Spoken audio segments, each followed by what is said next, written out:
On August 29th, 2015, actor and nerdy counterculture icon Wil Wheaton excitedly tweeted out 4 words: full frame dual lands. And I, along with most of Magic the Gathering's online community, first learned about expeditions. Ultra mythic rare lottery cards that would show up approximately 1 per case of Battle for Zendikar. In all, 45 land cards were included in the Battle for Zendikar 2 set block, ranging from the original Zendikar fetchlands and Ravnica shocklands to Battle for Zendikar's brand new and dubiously named Battlelands.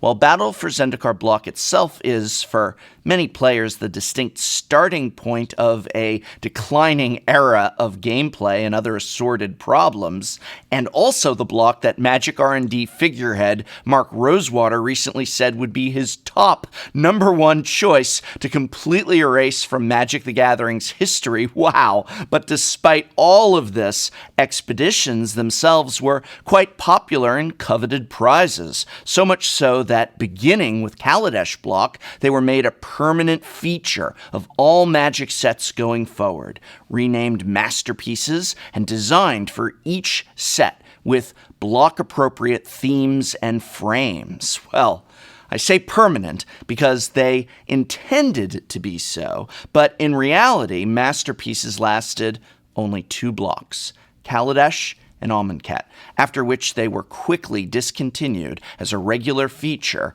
and now declared to appear only intermittently in special and very important sets. There have been none since, but with the upcoming set Dominaria being the 25-year anniversary set, a set returning for the first time in over a decade to the original plane of Magic the Gathering, a set focusing on nostalgia, old lore, old characters, and set with a theme of history, players thought surely this was the perfect place for masterpieces to return. After all, how better to celebrate a quarter of a century of Magic the Gathering than with Dominaria masterpieces? The opportunities were endless. The set-specific custom frame could be designed to be reminiscent of the original Magic the Gathering frame. The artwork could either be original artwork of iconic cards, or, if rights really are that impossible or expensive to procure on those original pieces,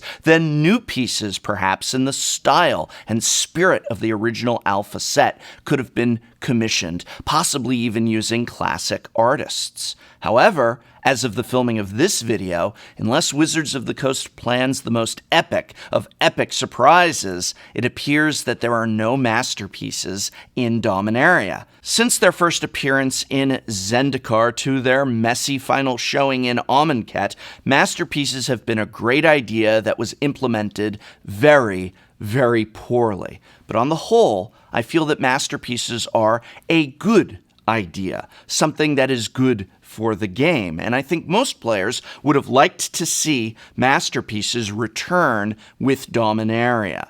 Despite the fiasco of Amonkhet invocations, players were never saying that they wanted masterpieces gone, but rather they were saying that they wanted them done right.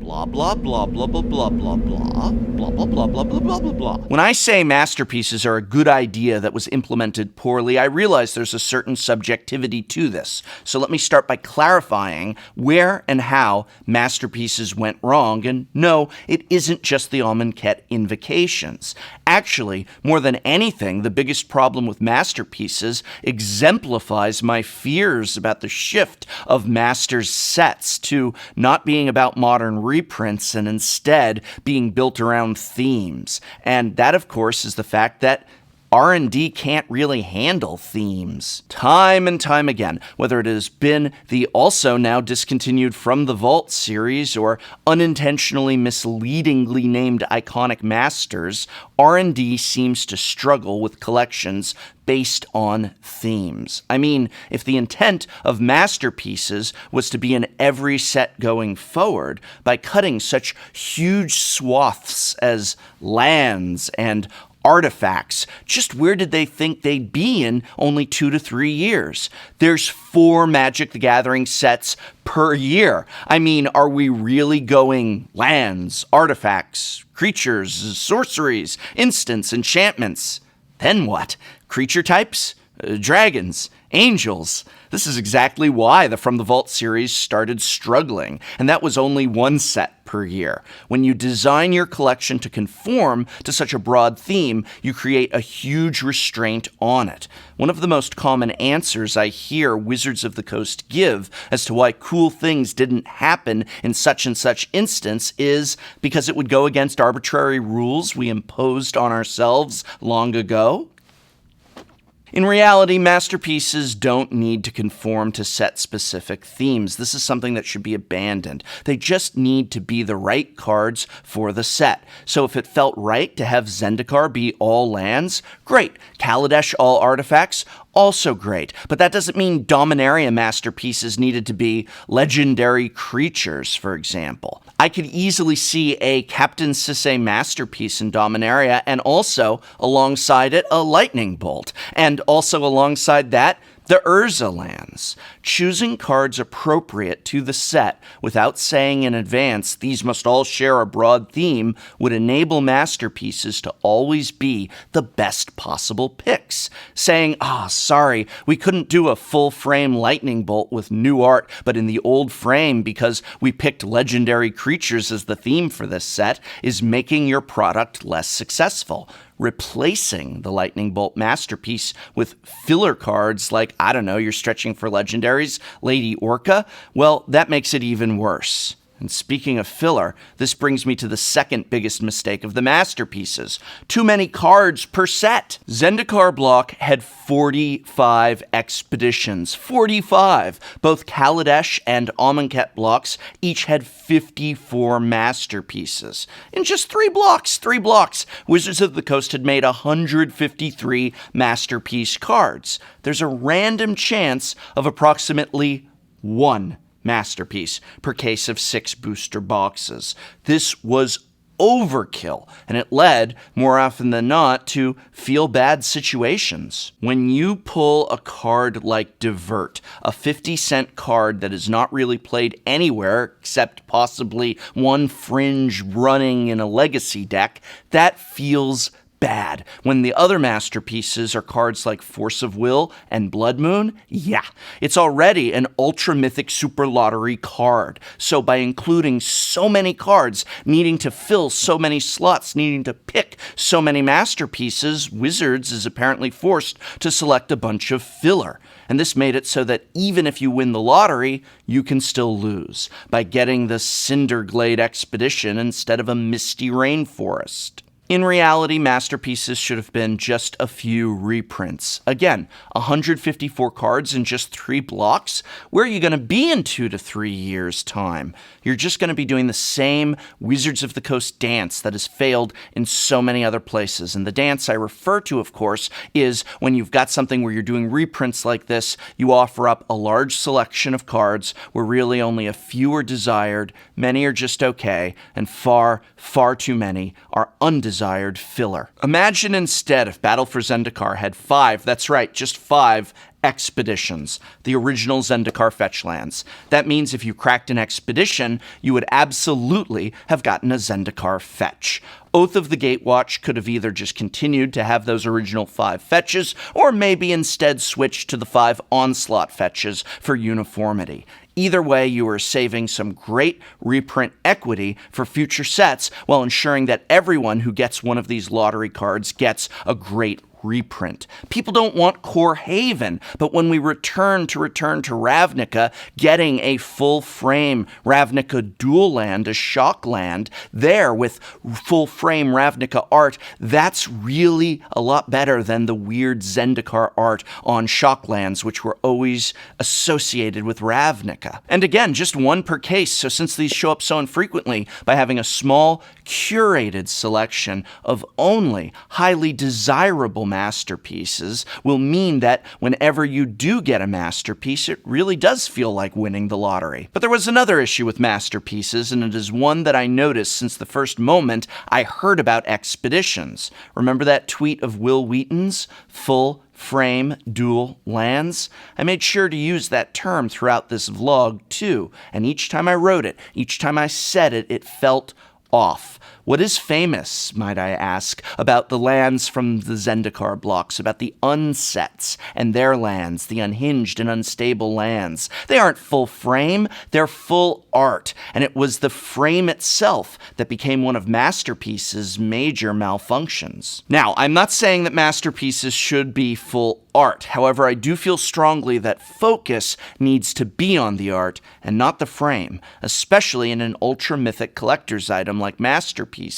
You want maximum bling, and the thing that says bling in Magic the Gathering has been and will always be the art. With the expeditions, people complained the frame was obscuring the amazing artwork, but by the time we got to Amonkhet, the frame had actually taken precedence over the artwork. A huge mistake, and this incredibly ornate and complex frame required the art to actually be smaller than usual. This, combined with a very hard-to-decipher font, led to invocations often being considered interchangeable with one another. Certainly hard to distinguish. Magic is about the art, not the frame. If anything, Masterpieces should strive to show as much art as possible, not to shrink it down. Yes, a frame can be a part of the Masterpiece's selling point. As I mentioned earlier, Dominaria Masterpieces being designed with a frame that was reminiscent of, in homage to, the original Magic the Gathering frame would have been a big selling point in that example, but the art itself is still the most critical piece. At the end of the day, even if the frequency of Masterpieces was increased, they would not by any stretch of the imagination be a suitable source of reprints.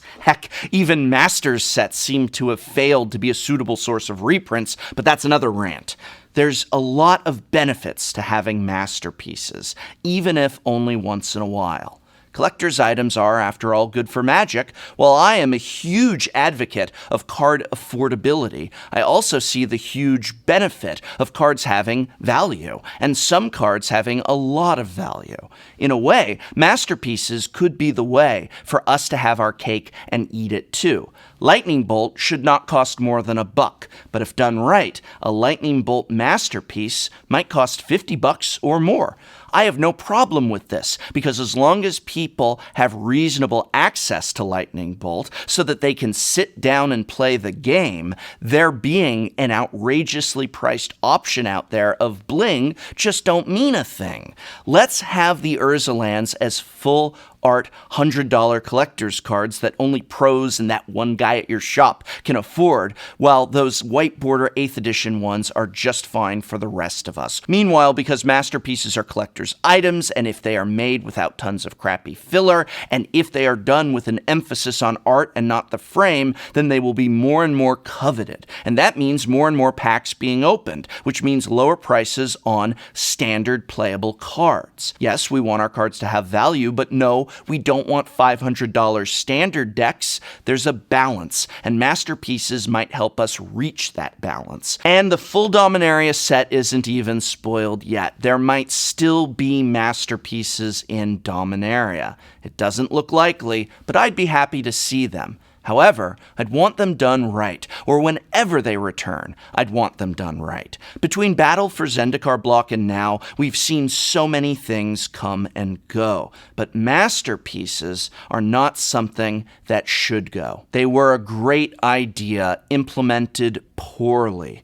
Listen instead to your player base. Accept that cards of value, cards that are played in Modern and Commander, are what need to be reprinted. That art is more important than frame. That constraints only constrain us. Heck, maybe even have a better line of communication with your player base so that you can hear and understand which cards they want to see, what styles are right and appropriate, what ratios fair. Then you can master not only masterpieces, but many other Magic the Gathering products, new and old, as well. But now I want to hear from you. Were you hoping to see masterpieces in Dominaria? Do you want them to return at all? If they do return, do you want them to change? In what way? The ways I've suggested here, or something else that you have in mind? Or maybe you liked masterpieces exactly as they were. Let me know in the comments below. And this video is brought to you by my and many other people's local game store, Card Kingdom, a brick-and-mortar pillar of this community, as well as the Patreon support of viewers such as you. These are the people that keep Tolarian Community College going and growing strong. So thank you.